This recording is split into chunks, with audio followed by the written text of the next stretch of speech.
Hi friends, welcome to Annam's Recipes. இன்னைக்கு இந்த வீடியோல கொத்தவரங்காய் பருப்பு உசிலி எப்படி செய்யலாம்னு பாப்போம். நான் ஏற்கனவே காராமணி அப்புறம் பீன்ஸ் பருப்பு உசிலிலாம் வீடியோ போட்டிருக்கேன். அதோட லிங்க் எல்லாம் கீழே டிஸ்கிரிப்ஷன்ல கொடுக்குறேன், பார்த்துக்கங்க. இது வரைக்கும் எங்க சேனலை சப்ஸ்கிரைப் பண்ணாதவங்க சப்ஸ்கிரைப் பண்ணிக்கங்க. Facebook, Instagramல Annam's Recipes-ஐ ஃபாலோ பண்ணுங்க. இப்போ இந்த கொத்தவரங்காயை வச்சு பருப்பு உசிலி எப்படி பண்ணலாம்னு பாப்போம். கொத்தவரங்காய் பருப்பு உசிலிக்கு கொத்தவரங்காய் வந்து ஒரு 200 கிராம் எடுத்திருக்கேன். எங்கள் வீட்டில் கொத்தவரங்காய் ரொம்ப பிடிக்காது, எனக்கு தான் ரொம்ப பிடிக்கும். அதனால கொத்தவரங்காய் 200 கிராம் எடுத்து இந்த மாதிரி பொடி பொடியாக நறுக்கி வச்சுருக்கேன். இதுதான் வந்து கொத்தவரங்காய். இந்த உசிலிக்கு வந்து இந்த கப்பில் 1 கப்பு துவரம்பருப்பும் 1 கப்பு கடலைப்பருப்பும் ஒரு மணி நேரமாக ஊற வச்சுருக்கேன். அப்புறம் கருவேப்பிலை கொஞ்சம், இவ்வளோ இதுதான். அப்புறம் அரைக்கிறச்ச இதில் என்ன போட்டு அரைக்கிறது அப்படிங்கிறதெல்லாம் பார்ப்போம். இப்போ கொத்தவரங்காயை வேக வச்சுக்கலாம். கொஞ்சமாக தண்ணி ஊற்றிக்கங்க. இல்லை கொத்தவரங்காய் எல்லாம் போட்டுக்கலாம். கொத்தவரங்காய்க்கு மாத்திரம் தேவையான உப்பு போட்டுக்கலாம். ஏன்னா நம்ம அந்த பருப்புலேயும் உப்பு போட்டு அரைக்க போகிறோம். இதுக்கு மாத்திரம் தேவையான உப்பு. இதை வந்து ஒரு மூடியால் மூடி வேக விட்டுறலாம். இப்போ திறந்து பார்க்கலாம். பாருங்கள், கொத்தவரங்காய் நல்லா வெந்துருச்சு. அப்படியே தண்ணியெல்லாம் அதிலே இருக்குது பாருங்கள். இப்போ வந்து எடுத்துடலாம், அடுப்பு ஆஃப் பண்ணிடலாம். இந்த பருப்பை மிக்சியில் போட்டு அரைச்சிக்கணும். நல்லா ஊறிடுச்சு. அப்படியே இதில் போட்டுக்கலாம். 3 காஞ்ச மிளகாய் போடுறேன். ஒரு அரை டீஸ்பூன் அளவு சீரகம் போடுறேன். அப்புறம் இந்த TT பெருங்காயம் தான் போடுறேன். இந்த TT பெருங்காயம் நல்ல வாசமாக இருக்குது, சூப்பராக இருக்குது. இதுதான் வந்து ஒரு 1/4 டீஸ்பூன் அளவு போடுறேன். இப்போ இந்த பருப்புக்கு தேவையான உப்பு போட்டுடலாம். நம்ம முதல்லையே வந்து கொத்தவரங்காயில் உப்பு போட்டிருக்கோம், அதனால் பருப்புக்கு மாத்திரம் போட்டுக்கலாம். இப்போ இதை வந்து ரொம்ப ஃபைனாக இல்லாமல் கரகரப்பாக அரைச்சிக்கலாம். இப்போ பருப்பெல்லாம் அரைச்சாச்சு. நான் மஞ்சள் பொடி போட மறந்துட்டேன். இப்போ போட்டு மிக்ஸ் பண்ணிக்கலாம்.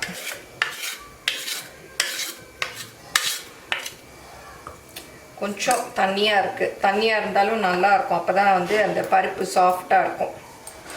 கொஞ்சமாக மஞ்சள் பொடி போட்டுக்கலாம். இப்போ கொத்தவரங்காய் இதில் தான் வேக வச்சேன். அது வேக வச்சதும் அந்த இதுலேயே வந்து இந்த பருப்பையும் வேக வச்சுக்கலாம். இந்த மாதிரி ஒரு ஸ்டாண்டு போட்டுடணும். போட்டுட்டு நம்ம அரைச்சி வச்சுருக்கோம் இல்லையா, இதை வந்து இப்படி வச்சிடணும். வச்சுட்டு இதை மூடி வேக வச்சிடலாம். ஒரு 10 நிமிஷம் வேக விடணும். 10 நிமிஷம் ஆயிடுச்சு. திறந்து பார்க்கலாம். பாருங்கள், சூப்பராக வெந்துருச்சு. எப்படி வெந்துருச்சுன்னு பார்க்கலான்னா இந்த மாதிரி கத்தியை உள்ளே விட்டு பார்க்கணும். பாருங்கள், அப்படியே ஒட்டாமல் வந்திருக்கு. நல்லா வெந்துருச்சு. பாருங்கள் எவ்வளோ ஈஸியாக வேக வச்சிட்டோம். இப்போ பருப்பை வேக வச்சு எடுத்தாச்சு.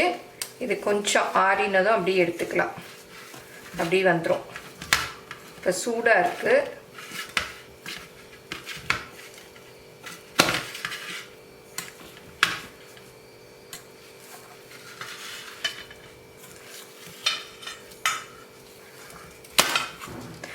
அது நல்லா ஆறினதும் நம்ம உதுத்து விட்டுக்கலாம்.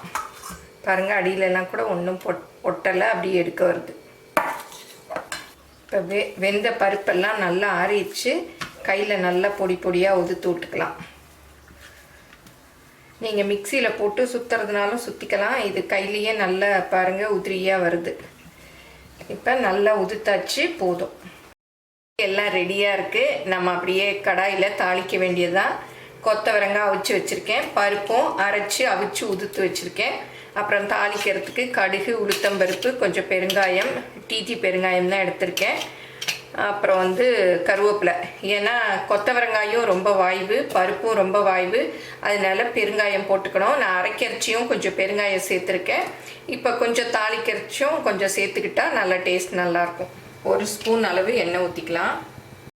எண்ணெய் நல்லா காஞ்சிருச்சு. உளுத்தம்பருப்பு கடைசியும் போட்டுடலாம். இது பொரியட்டும்.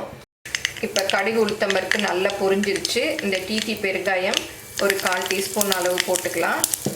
அப்புறம் இந்த கொத்தவரங்காயும் போட்டுக்கலாம்.